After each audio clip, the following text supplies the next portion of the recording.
Hello everyone. This video is about the multiple choice type questions from the chapter reproductive health. इस chapter में हम reproductive health के बारे में जो मल्टीपल चॉइस क्वेश्चंस हैं उनकी प्रैक्टिस करेंगे। तो आइए हम लोग स्टार्ट करते हैं। ये फर्स्ट क्वेश्चन है, the method of directly injecting a sperm, मतलब स्पर्म को डायरेक्टली इंजेक्ट करना into the ovum in assisted by reproductive technology is called, मतलब दैट मीन्स वो कौन सी असिस्टेड रिप्रोडक्टिव टेक्नोलॉजी है जिसमें हम स्पर्म को डायरेक्टली ओवम में इंजेक्ट करते हैं, दैट मीन्स ओवम के साइटोप्लाज्म में। तो देखिए फर्स्ट है gift gamete intra fallopian transfer, तो फेलोपियन ट्रांसफर में तो ये नहीं होगा। ये zygote intra fallopian transfer, that means ये फेलोपियन ट्यूब में ट्रांसफर, ये भी नहीं होगा। एम्ब्रियो ट्रांसफर, ये भी नहीं होगा। लेकिन ICSI that means intra cytoplasmic sperm injection, sperm का इंजेक्शन होता है साइटोप्लाज्म में, तो ICSI is the correct answer. तो इसका होगा आईसीएसआई जो है C option is the right answer.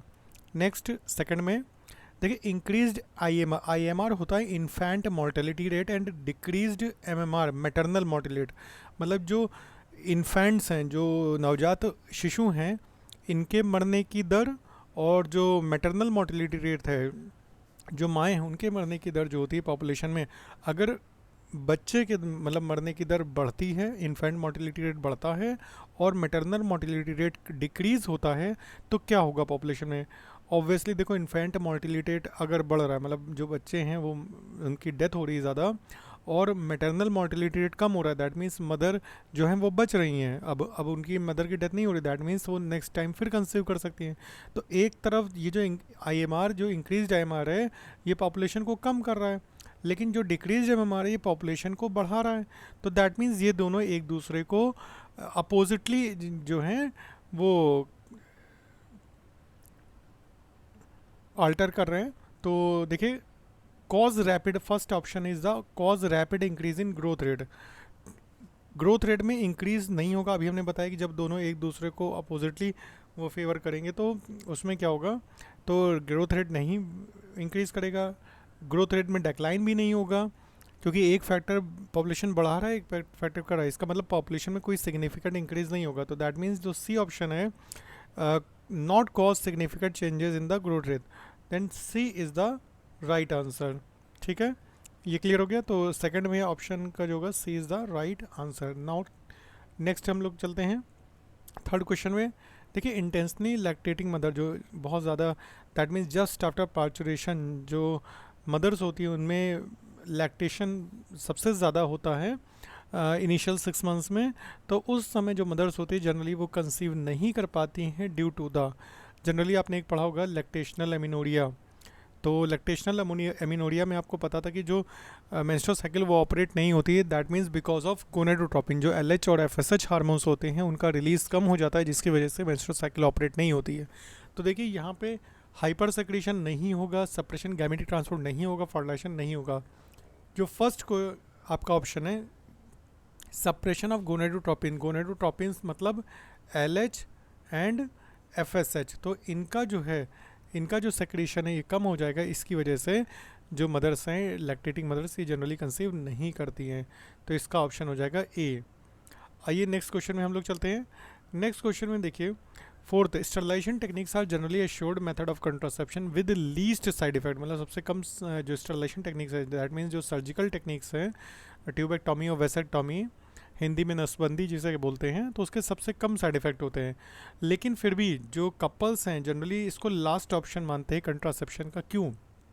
पहला, इट इज़ ऑलमोस्ट इरिवर्सिबल, तो ये सही है कि इरिवर्सिबल होती है। मिसकॉन्सेप्ट लोगों को ये होता है कि ये आपके जो सेक्सुअल ड्राइव है, दैट मीन्स जो सेक्सुअल एक्साइटमेंट है इसको कम कर देगी, तो ये भी सही है। लोगों में मिसकॉन्सेप्शन होता है कि नसबंदी के बाद लोग उतना सेक्सुअली फिट नहीं हो पाते हैं। ये सर्जिकल प्रोसीजर है, ऑब्वियसली ये सर्जिकल प्रोसीजर है क्योंकि इसमें फेलोपियन ट्यूब और वास डिफरेंस को कट करके टाई किया जाता है। ऑफ लैक ऑफ सफिशेंट, और हाँ देश के कई भागों में जो है सफिशेंट फैसिलिटीज़ नहीं है प्रॉपर ये ट्यूबेक्टॉमी और वेसेक्टॉमी की, तो ये भी एक कॉज है। तो इसका मतलब ये चारों ही जो स्टेटमेंट है वो करेक्ट है। चूज़ द करेक्ट ऑप्शन, तो करेक्ट ऑप्शन हो गया डी। डी मतलब जिसमें 1 2 3 4 ये चारों ही ऑप्शन हैं। आइए नेक्स्ट क्वेश्चन में हम बात करते हैं अ नेशनल लेवल अप्रोच, जो एक राष्ट्रीय लेवल पे जब एक प्रयास किया गया था एक रिप्रोडक्टिव हेल्दी सोसाइटी को बिल्डअप करने का, तो वो हमारे देश में कब किया गया था? तो इसका सीधा सा ऑप्शन है 1950s में। 1950s में ये काम हुआ था। आइए नेक्स्ट क्वेश्चन देखते हैं। इमरजेंसी कंट्रासेप्टिव्स जो होती हैं वो इफेक्टिव होती हैं अगर उनको यूज़ किया जाए। अब इसमें आपको कई ऑप्शन दिख रहे हैं, 72 hours of quarters, 72 hours of ovulation, 72 hours of menstruation, 72 hours of implantation. तो जब भी इमरजेंसी कंट्रासेप्टिव ली जाती है, जैसे मार्केट में बहुत से ब्रांड में आती हैं कंट्रासेप्टिव पिल, जैसे आई पिल है, तो वो सब 72 आवर्स ऑफ क्वार्टर्स, जब क्वार्टर्स होता है तब इसको लिया जाता है, क्वार्टर्स के 72 घंटे के अंदर, तब ये इफेक्टिव होती है। आइए नेक्स्ट देखते हैं। Choose the right one among the statements given below. इसमें से जो सही स्टेटमेंट है उसको देखते हैं। देखिए आईओडीज जो होती है जनरली इंसर्टेड जो होते हैं यूज़र खुद कर सकते हैं, तो ये गलत है क्योंकि ये मेडिकल प्रोफेशनल डॉक्टर्स उसको करते हैं। आईओडी सप्रेस करती गैमीट के बनने को नहीं, ऐसा नहीं है। जो इंट्रायूट्राइन कंट्रासेप्टिव डिवाइस है वो गैमीट के बनने को नहीं रोकती है। इंट्रायूट्राइन डिवाइसेस जो होती है एक बार इंसर्ट कर देती है तो उनको रिप्लेस कभी नहीं किया जाता, तो ऐसा भी नहीं है। जो B option is the right option, क्योंकि आईडी जो इंक्रीज करती है वो फैगोसाइटोसिस रिएक्शन करती है यूट्रस में। इसका मतलब जब स्पर्म्स आते हैं तो स्पर्म्स के लिए जैसे कॉपर टी है, कॉपर CU7 है, CU375 है, मल्टीलोड 375, दैट मीन्स ये जो आयोडीज़ हैं ये सब चाहे वो हार्मोन रिलीजिंग हो, चाहे वो कॉपर आयन रिलीजिंग हो, तो ये सब जो आयोडीज़ होती हैं ये मेनली इनका फंक्शन होता है जो स्पर्म की फैगोसाइटोसिस। तो ये जो B option is the right option. Next में हम लोग आते हैं, देखिए 8 में following statements are given regarding MTP। अब जो मेडिकल टर्मिनेशन ऑफ प्रेगनेंसी है उसके बारे में हम लोग देखते हैं। देखिए MTPs are generally advise during first trimester, तो ये तो सही है कि फर्स्ट ट्राइमेस्टर में इसको एडवाइस किया जाता है। जनरल MTPs क्या एक कंट्रासेप्टिव मेथड है? नहीं, MTPs कंट्रासेप्टिव मेथड नहीं है। ये तो तब है जब जो है जो बेबी है, जो भी फीटस है उसको आगे कंटिन्यू करना पॉसिबल ना हो, तो उस टाइम पे डॉक्टर्स जो होते हैं वो एडवाइस करते हैं अबॉर्शन को, दैट इज़ इंड्यूस्ड अबॉर्शन, उसको हम MTP बोलते हैं। तो इसका मतलब कंट्रासेप्टिव मेथड में नहीं आता है। MTPs हमेशा सर्जिकल होता है। तो देखिए MTPs ऑब्वियसली MTPs सर्जिकल होता ही होता है, ठीक है, लेकिन एग्जैक्टली ये हमेशा सर्जिकल ऐसा नहीं, कई बार मेडिसिन के दे करके भी होता है, दे दिया जाता है तो भी एबॉर्शन हो जाता है, तो ये भी ज़रूरी नहीं। MTPs require the assistance of qualified medical personnel, तो दैट मीन्स ये ज़रूरी है क्योंकि जो एक क्वालिफाइड डॉक्टर होगा वही इसको एडवाइस करेगा और उसके ही गाइडेंस में ये MTP करानी चाहिए। तो that means first and fourth is the correct option. तो ये आपका सी ऑप्शन में आ रहा है, तो सी इज़ द राइट आंसर। चलिए नेक्स्ट क्वेश्चन में हम लोग चलते हैं। देखिए from the sexually transmitted diseases, जितनी भी सेक्सुअली ट्रांसमिटेड डिजीज़ हैं नीचे दी गई हैं, उनमें से आपको identify the one which is not specially, जो सेक्स ऑर्गन को अफेक्ट नहीं करती है। तो भाई जैसे साइफिलिस है, ये तो सेक्स ऑर्गन को अफेक्ट करता है, तो ये भी नहीं होगा। गोनोरिया भी करता है, जेनिटल वार्ड्स भी करते हैं, तो ये तीनों ही रिप्रोडक्टिव ट्रैक्ट इन्फेक्शन है। लेकिन एड्स जो है वो STD तो है, सेक्सुअली ट्रांसमिटेड डिजीज़ तो है, लेकिन ये सेक्स ऑर्गन को अफेक्ट नहीं करती। बेसिकली ये जो हमारा इम्यून सिस्टम है उसको वीक करती है। हेल्पर टी सेल्स पे जो HIV वायरस है वो इनफेक्ट वो उस पर अटैक करता है। तो एड्स जो है वो सेक्सुअली ट्रांसमिटेड डिजीज़ है जो आपके सेक्स ऑर्गन को अफेक्ट नहीं करती है। तो नेक्स्ट हम लोग क्वेश्चन पे आते हैं। कॉन्डोम्स जो हैं these are one of the most popular contraceptive because of the following reason. कौन कौन से हैं? ये इफेक्टिव बैरियर है इंसेमिनेशन के लिए, ऑब्वियसली ये इंसेमिनेशन जितना भी सीमेन होता है उसमें कलेक्ट हो जाता है, तो ये एक इफेक्टिव बैरियर है। They do not interfere with quarter act, जो भी क्वार्टर्स होता है सेक्सुअल इंटरकोर्स होता है उसमें इंटरफेयर नहीं करते हैं, ये भी ठीक है। These helps in reducing the risk of STD, obviously condoms इसलिए भी यूज़ करने चाहिए क्योंकि अगर आप अपने पार्टनर के बारे में श्योर नहीं हो तो उस टाइम पे जो सेक्सुअली ट्रांसमिटेड डिजीज़ है, अगर इन केस आपके पार्टनर को, तो अगर आपके कंडोम यूज़ करने से उसके इन्फेक्शन के चांसेस आपको बहुत ही लीस्ट हो जाते हैं, कम हो जाते हैं, तो ये भी है। That means D option is the right option. All of the above is the right answer.